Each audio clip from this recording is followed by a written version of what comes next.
Bonjour, dans cette vidéo nous allons voir s'il est préférable d'investir dans un studio classique ou dans une chambre médicalisée, autrement appelée un EHPAD.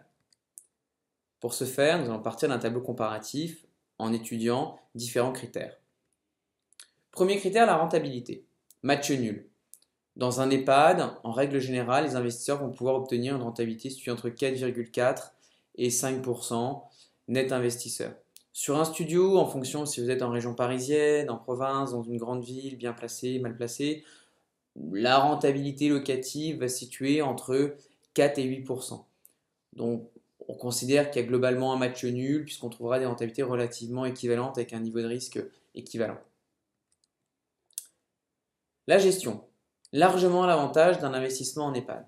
En effet, la totalité du bien sera gérée par le gestionnaire, donc des grands groupes, Orpea, Corian, Domusvie et autres, qui vont donc gérer la résidence, trouver les résidents, s'en occuper au quotidien. S'il y a le moindre travaux, ce sera à la charge du gestionnaire et non à la vôtre en tant qu'investisseur.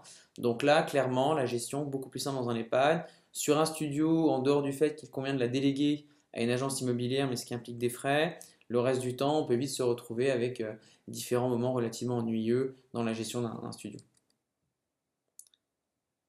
La fiscalité, là encore une fois, il n'y a pas photo, l'EHPAD est loin devant. En effet, dans le cadre d'un EHPAD, vous êtes dans une fiscalité du loueur meublé non professionnel, qui génère des bénéfices industriels et commerciaux. Pour faire simple, les loyers qui seront encaissés, que ce soit en investissement à crédit ou en cash, ne vont subir quasiment aucune imposition. A l'inverse, quand on détient un studio en direct, sur la location nue traditionnelle, les loyers générés, bien évidemment, il va falloir y soustraire les différentes charges liées à cet investissement-là, va être taxé par deux éléments, votre tranche marginale d'imposition, ainsi que les prélèvements sociaux qui sont actuellement de 15,5%. Donc évidemment, si on reprend la rentabilité et qu'on y déduit la fiscalité, on reste encore entre 4,4 et 5% en EHPAD. On divise quasiment par deux la rentabilité du studio pour par exemple un investisseur dans une TNI à 30% où il aura une pression fiscale de 45,5% sur ses loyers.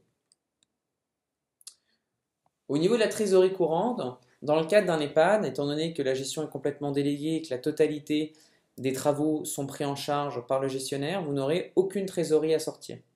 Jamais, c'est techniquement pas possible au vu de la rédaction du bail commercial. Dans un studio, un ravalement de façade sur une petite surface va coûter entre 2 et 4 000 euros. Un ascenseur, si on est sur la studette au dernier étage, c'est prorata du nombre de niveaux, on sera sur entre 3 et 5 000 euros d'investissement. Donc mécaniquement, la trésorerie peut être nécessaire dans le cadre d'un studio. Au niveau du marché, on aurait pu mettre un match nul, on a mis légèrement un petit avantage à l'EHPAD dans le sens où le marché est complètement réglementé dans le cas d'un EHPAD, c'est-à-dire que vous avez besoin que l'ARS, l'Agence régionale de la santé, décide de construire un EHPAD dans un département, fait un appel d'offres, les gestionnaires y répondent et on construit un établissement. Ce qui fait que la demande est exponentielle à l'heure actuelle, évidemment, hein, sur ce marché de la dépendance, alors que l'offre est réglementée et régulée par l'État et ne correspond pas du tout à la demande qui est en face. Donc on est évidemment sur une capacité de location extrêmement aisée pour les gestionnaires. On a des taux de remplissage de plus de 100% sur l'ensemble des établissements et des listes d'attente qui sont actuellement aux alentours de 18 mois de délai pour obtenir une place dans un EHPAD. Sur un studio, le marché dynamique de la location, surtout vis-à-vis des étudiants, pas de grosses difficultés à louer, sauf sur certaines zones un petit peu moins recherchées, mais en règle générale, ce n'est pas une grosse complexité. Sur ce point-là, par contre, évidemment, pas de régulation du marché. Demain, un promoteur décide de construire un bâtiment neuf juste en face et met les mêmes loyers que votre studio. Évidemment, le prochain locataire va préférer le bâtiment neuf en face plutôt qu'un studio un peu plus vétuste. La revalorisation, c'est-à-dire c'est la capacité au bien à prendre de la valeur dans le temps sur la valeur foncière. Là, par contre, c'est nettement l'avantage du studio. En effet, un EHPAD, on est proche d'un produit financier obligataire où on a un loyer qui est versé, ce qu'on appellerait un coupon dans le cadre d'une obligation, et qui est indexé dans le temps. Le prochain acquéreur, il va juste vous racheter cette capacité à générer du loyer. En aucun cas, il va vous acheter du foncier, une possibilité d'occupation ou autre.